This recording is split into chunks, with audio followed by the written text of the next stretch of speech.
Recording studio Mumbai. कवन कमी ते हमारा में पहले पसंद दोसरा के कोइले पसंद दोसरा के कोइले अब हमारो नजर से गिर गइले पसंद दोसरा के कोइले पसंद दोसरा के कोइले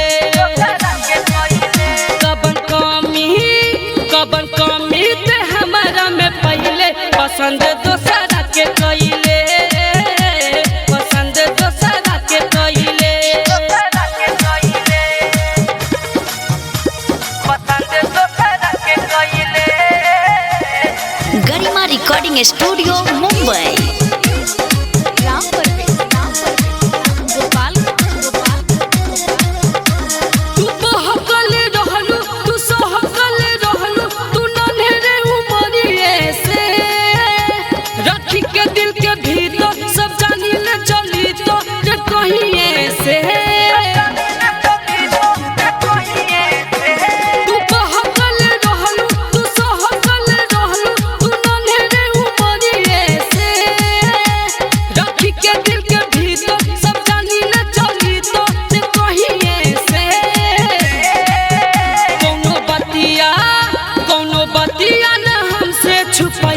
पसंद दोसरा के कोइले पसंद दोसरा के कोइले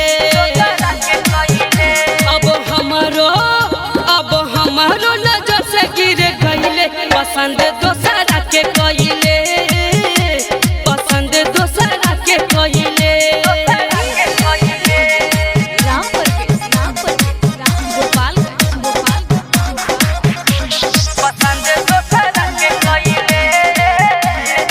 गरिमा रिकॉर्डिंग स्टूडियो मुंबई।